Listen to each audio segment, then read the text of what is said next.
Comenzamos esta pauta B de este jueves 18 de junio, cuando... ¿qué temperatura tenemos a esta hora? Le voy a preguntar directamente a Gerson del Río. ¿Lo tienes por ahí, Gerson? No, me pillaste. No.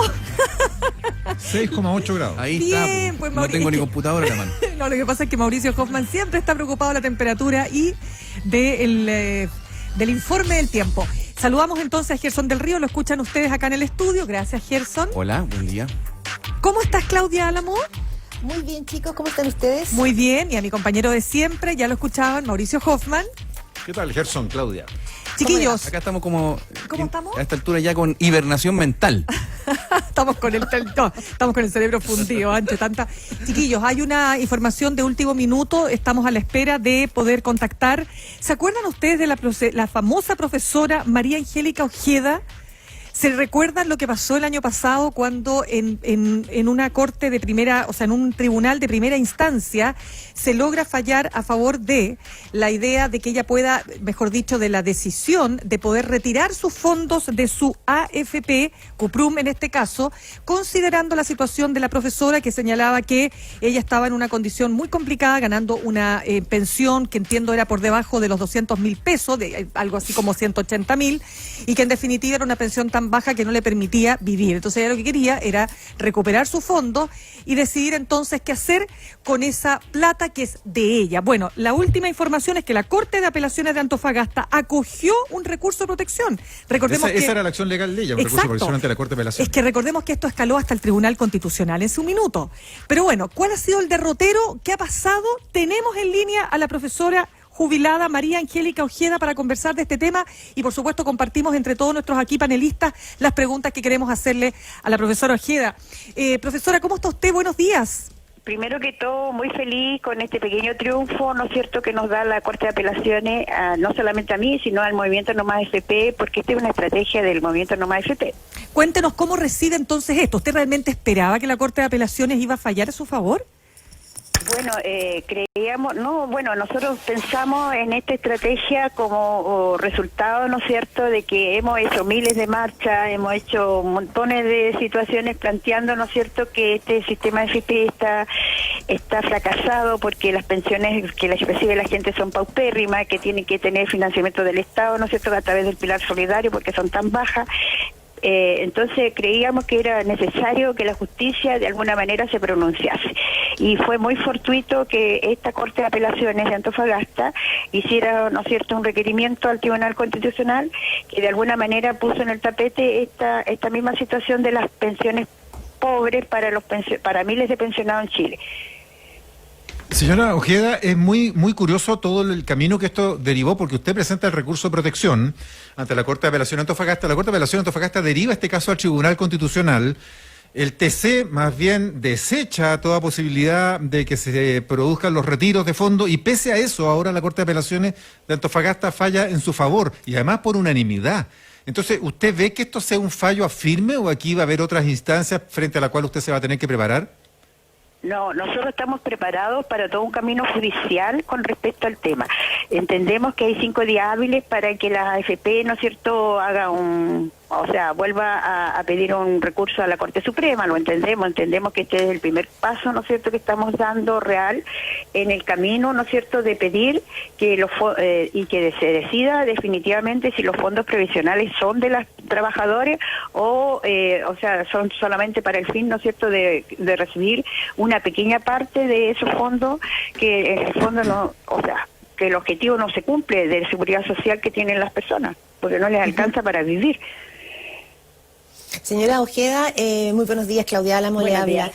Mire, cuando esto llegó al Tribunal Constitucional, la discusión fue bien interesante porque tenía que ver con el derecho de propiedad. Y parte del alegato de los abogados lo que planteaba es que si se tomaba esto como un precedente, esta denuncia que hace usted de que las AFP le devuelvan sus dineros, ¿no es cierto?, lo que se podría generar sería un efecto cadena, es decir, que más personas podrían sacar sus dineros y que finalmente el sistema de pensiones después no tendría cómo cubrirlos. ¿Cree que este sea un argumento? Es decir, que el Tribunal Constitucional nuevamente diga, sabe que esto ya fue declarado inconstitucional, por lo tanto no hay nada más que hablar.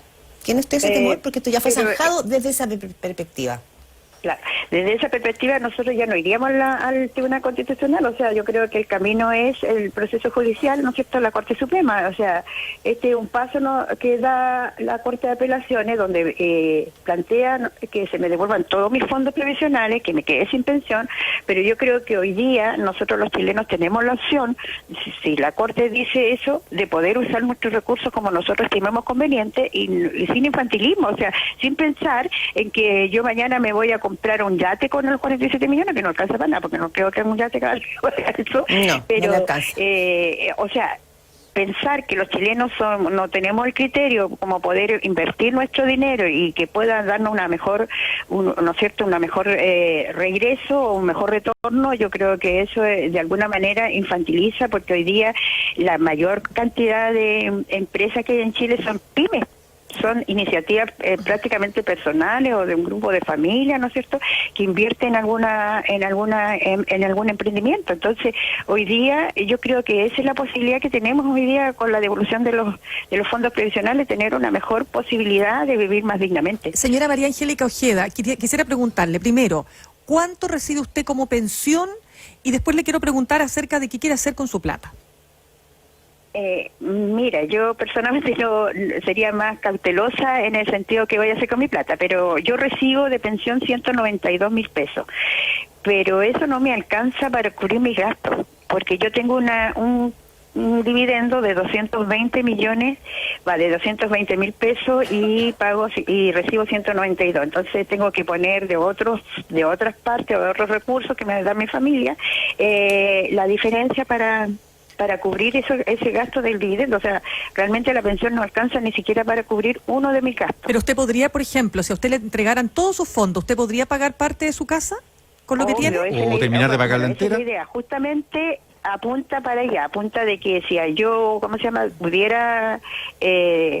pudiera invertir, ¿no es cierto?, tendría que pagar una parte el gasto de la casa, porque así viviría más tranquila, podría hacer un emprendimiento, ¿no es cierto?, y poder salir adelante. Pero, por Pero ejemplo, usted bajaría, usted prepagaría toda su deuda o tampoco le alcanzaría para toda la deuda? No, me alcanza para pagar la deuda. Y le queda un remanente Y todavía. me queda un remanente. creo que le justamente. escuché a usted, profesora Ojeda, le escuché decir en algún momento que, por ejemplo, si usted tiene la casa pagada, usted podría hasta arrendar una pieza, no sé, hacer incluso como usted dice, un emprendimiento dentro de del propio activo o pasivo en este caso, pero que es su casa ya pagada, ya no tiene el peso del dividendo, y podría arrendar una pieza, por ejemplo, a un estudiante y con eso tener ingresos. Pero eso también lo puede hacer ahora. Justamente de eso, o sea, de eso se trata, de que yo pueda disponer, ¿no es cierto?, de la propiedad, que en este momento, según ¿no es cierto?, de alguna manera el contrato impide que nosotros arrendemos a la gente que tiene hipotecario, le impide que arrienden. Porque ¿Quién después impide le eso, cuesta señor Ojeda? recuperar Porque su eso es propiedad. nuevo. ¿Mauricio? ¿No? ¿Quién impide que una persona que tiene un crédito hipotecario pueda arrendar? Yo Porque por eso- lo menos tengo, en el contrato decía eso, que yo no podía usufructuar de mi propiedad. Eso es lo que yo o mire, sea, eso porque sí que está nos hipotecada. sorprende, porque O sea, todo la el mundo gente que lo paga hace. deuda hipotecaria arrienda sus departamentos o sus Claro, casas. mucha gente lo hace, pero la verdad es que en el contrato dice que no debería usufructuarse. Bueno, pero eso yo creo que no es el asunto es que hoy día, ¿no es cierto?, abrimos la posibilidad real para que la gente pueda pedir su dinero o pueda usar su dinero. Hoy día mucha gente está solicitando que se le devuelva el 10% de sus fondos previsionales para que pueda paliar en alguna forma esta pandemia económica también, porque no es una pandemia sanitaria solamente, sino también económica, donde mucha gente ha perdido el trabajo.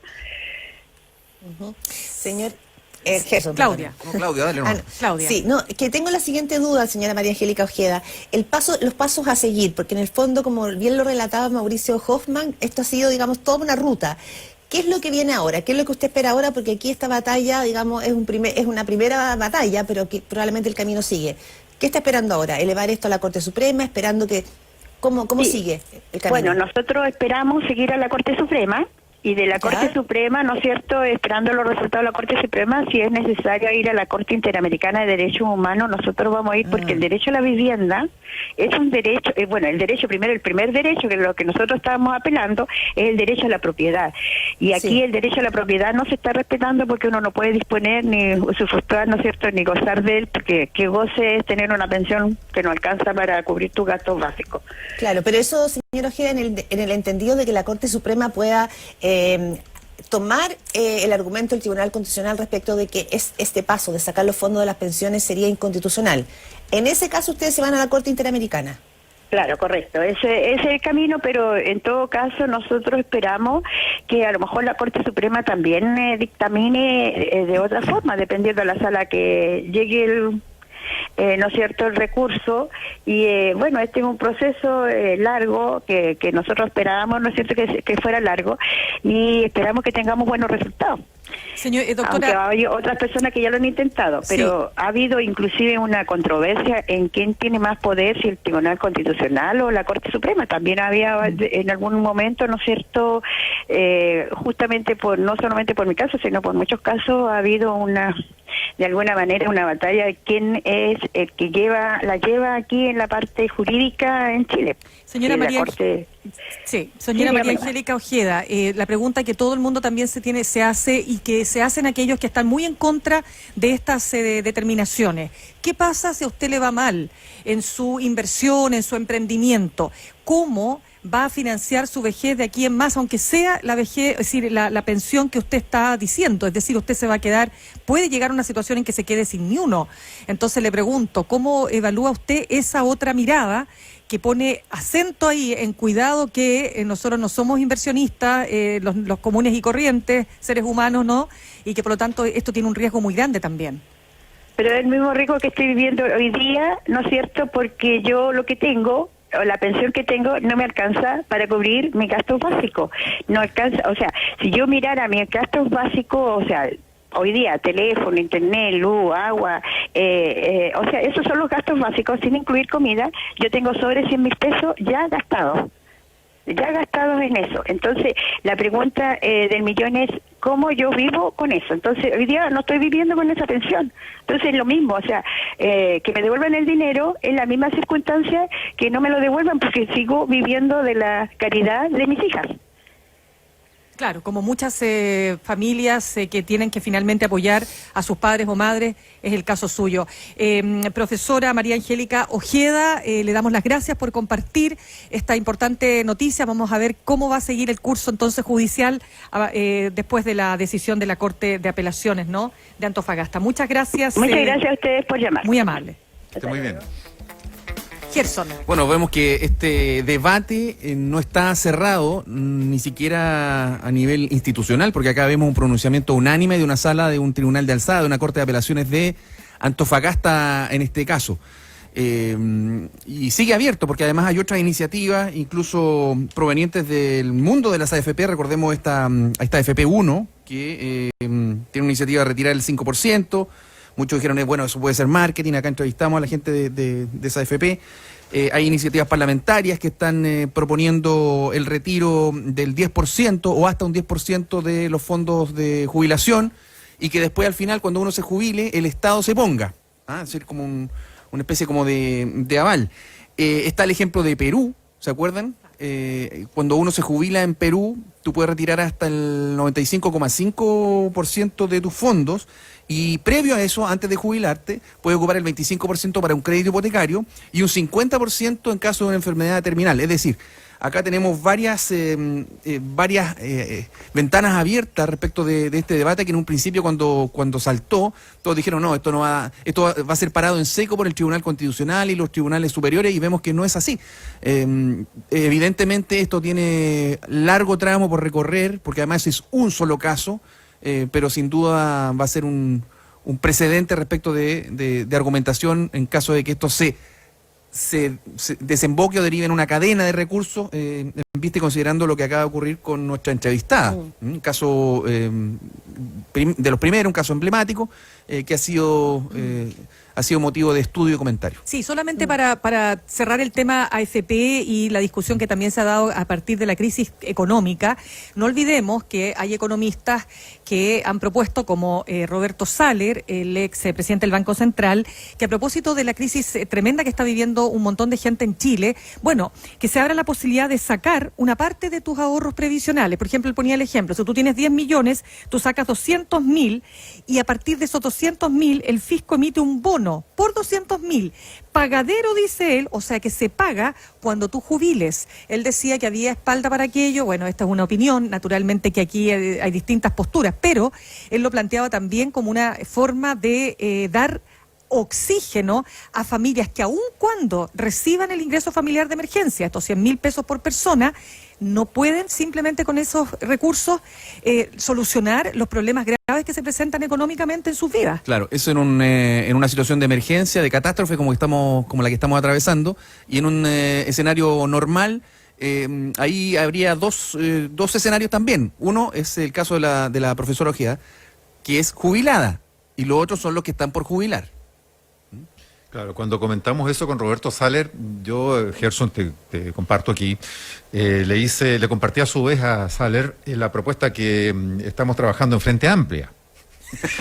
Porque aquí siempre pensamos políticas públicas para el bien del país. Ahí cada vez quedan menos ahorros, Mauricio. Oiga, la cuenta corriente. Se fugan, es verdad. Se fugan, están bajando las acciones. Hemos sobregirado. Oiga, ustedes tienen sobregirada la línea del sobregiro. No, pero bueno, estamos en pauta B, en ese tono lo planteo. Pero miren, es una idea que en un minuto... y Roberto se rió de nosotros porque tiene pelo, ¿eh? Todavía sí, verdad. La pura verdad. No, le comentamos que podía haber una opción, por ejemplo, en una cuestión que en algún minuto se me ocurrió a mí, se me cruzó por la cabeza, que era el hecho de que uno podía imaginar no un retiro de fondos, sino que una pensión anticipada transitoria. Entonces uno podría imaginar un escenario en el que personas que están en una situación como la actual, o en esta crisis, pudiera haber fundamentos para eso, uno pudiera no retirar la plata, ni menoscabar sus ahorros, ni dejar que sigan rentando, ni siquiera apostando a largo plazo, sino más bien postular y obtener una pensión, de manera que uno en los meses de cesantía reciba una jubilación. Pero tú sigues con tus fondos ahorrándose ahí y rentando todos los meses, porque el remanente, aun cuando uno se jubile, sigue rentando. De manera que pasa la emergencia y tú puedes postular entonces, vuelves después a cotizar. De manera que tú por 6 meses, por ejemplo, dejas de cotizar y recibes una pensión anticipada y trasladas después ese periodo de 6 meses al final de tu vida laboral, de manera que después extiendes tu trabajo para compensar lo que sacaste en el fondo, mes a mes, y pudieras después... Se entiende ahí, claro. Mira, Frente Amplia tiene sus cositas, ¿eh? Está interesante esta propuesta. Lo único que Roberto Saller le pareció, mira, sí, qué novedoso, dijo, podría ser interesante explorar eso. De verdad que como tú lo escribes, tiene sentido. Ahora yo le cambiaría el nombre, si no es muy parriano, porque sería como un jubilado imaginario. Claro. Bueno, pero chiquillos, eso chocaría en todo caso con el seguro de cesantía. Claro, es que eso podría ser complementario cesantía, cuando ya no te alcanzó el seguro de cesantía o te lo agotaste. Perfecto. Por ejemplo, ya, podría ser. Claro, una vez que eso se acaba. Por supuesto que sí, siempre tiene que haber requisitos, porque no puede ser que alguien que no ha cotizado nada, que tiene 25 años, tal vez pueda acogerse. No, tal vez hay que tener una masa crítica de cierto ahorro o una edad mínima para poder hacerlo, porque estamos hablando de una suerte de pensión, ¿te fijas? Pero bueno, quizás hay otras ideas mejores, por supuesto. se nos acaba el tiempo para irnos a un corte.